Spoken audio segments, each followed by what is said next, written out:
Hello, beautiful people. My name is DJ, and today I'm going to tell you about my top 5 books of 2025.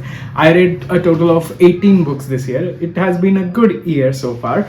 Not the best, but pretty good. And I would like to give an honorable mention because this book is a reread.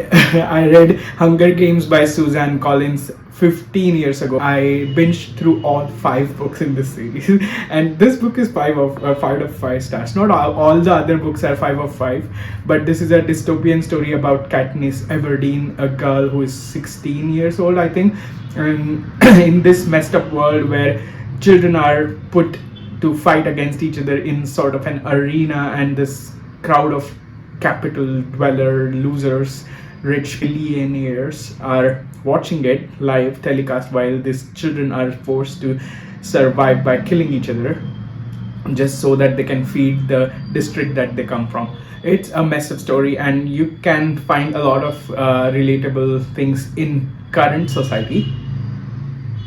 Pretty good, recommend it highly. This was my honorable mention, 5 out of 5 stars. And another 5 star that I had this year was Before the Coffee Gets Cold by Toshikazu Kawaguchi, and this is a translation from Japanese. And I think this was originally published maybe 8 years ago or something like that, more than that. And it also became a movie in Japanese. I haven't watched that movie, but I will watch. This is a book about time travel. There is this cafe in which there is this very peculiar seat where you can go and sit down, and this waitress from this cafe has this special ability to transport you back to some time in your past or in future, but there are a few rules. You can only be seated in your seat of that cafe while you are in the past, and you can, that means only revisit the things in the past or in future where that thing happens in that cafe.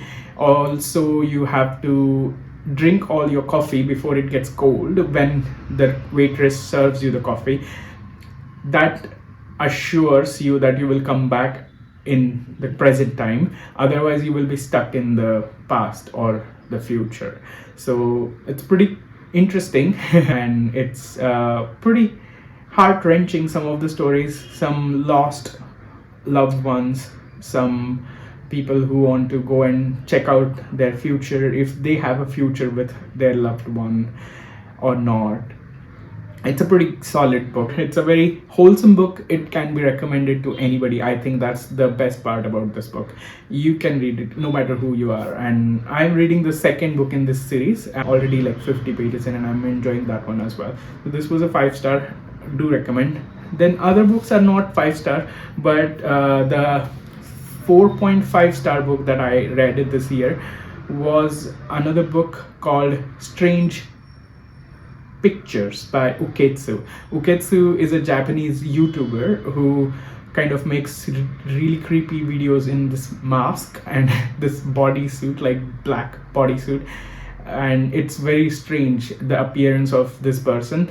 We don't know its true identity, but Uketsu makes these creepy horror videos, and Uketsu also writes horror novels. This was my first foray into horror novels in a long time, and I don't usually like horror, but this was really cool. This is like a psychological horror, which I do vibe with. I read it on my Kindle in Japanese. That was a hard one, but it is a mercifully short read, so I could read it in Japanese as well. It's a story of or it's also a series of connected 4 or 5 stories. It's a story, but there are like mini stories within the story, and each story revolves around a few pictures. Some of them are childishly drawn pictures by children. Some of them are just very strange pictures, because that's the name of the book. It's called Strange Pictures, and it's very intriguing. It just hooks you right from the beginning, and I just loved it. I'm a big fan. So do recommend it. It's a little bit grotesque towards the end, and some of the descriptions were just too creepy for me, too kind of fleshy, raw for me. Like there is a lot of like that stuff. maybe body horror, that is what it is called, I don't know. So wild differences between the genres of books that I've been reading, and this is like healing fiction Japanese, and this is a Japanese horror mystery novel. But yeah, I read that one as well. Another book that I wanted to talk to you about was Rejection by Tony Tulathimuth. It's a literary fiction, and it's a series of connected stories, and there are like 4 or 5. And the first one is about performative male species. It's like a man who is self-proclaimed feminist, and he's always there for his female friends when they go through breakups and they are having a hard time, and he wants them to know that not all men are like that. When somebody breaks their heart or does something ridiculous and still he's not getting laid and that pisses him off, and then his rage builds up and then he does something crazy. It's just, I was like shocked. This book was so, I mean, this book made me hate these characters so much, but that was the intent of the author. I don't know if I can call it my favorite. It's one of the best books because I have not stopped thinking about some of the things in that book. Some of the things are very, very, very, very gross, and I will request you to please check the content warnings before you read it. It's just gross, plain gross, but it's funny. Like, it's satire, and some of it is just really dark comedy. It also speaks about AI, and it speaks about internet and chronically internet people. But this is the book of the time, like we are with times. Oh my god, what was that sound? But yeah, Rejection by Tony Tulathimuth was the only literary fiction book that I sort of enjoyed this year. The next book in my top 5 is Annihilation by Jeff Vandermeer. This is a really famous one. I was really curious about what it means. I think it is a part of a series called the Area X trilogy, or maybe it's not a trilogy. It has 4 books now. And there is this Area X where the government is sending people on expeditions because it is very dangerous and nobody knows how to get there. It's some kind of weird way of transporting people to Area X, and there are a lot of unknown entities there.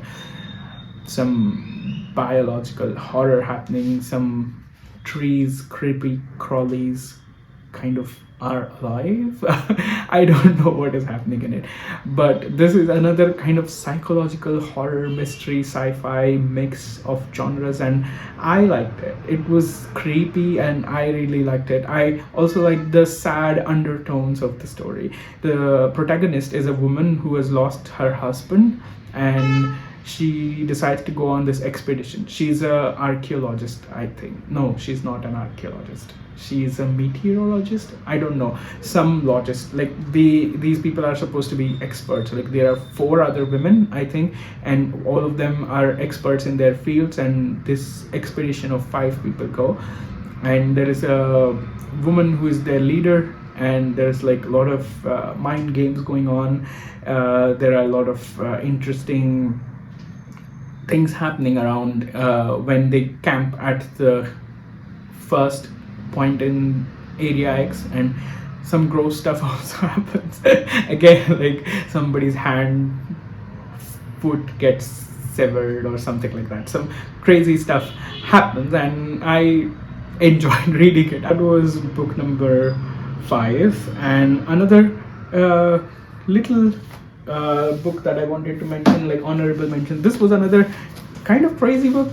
It's about this woman who is like a very strong fighter, and like she becomes a part of the Yakuza world. She's tasked with protecting a princess who is like a heir to a big Yakuza family, and it's the book called The Night of Baba Yaga by Akira Otani. It's an interesting different genre of Japanese translation, then I would recommend this. It's interesting read. I really like the cover too. Okay, let me know which ones are your top books. Have you read any of my top 5 books or my honorable mentions? What are your thoughts about them?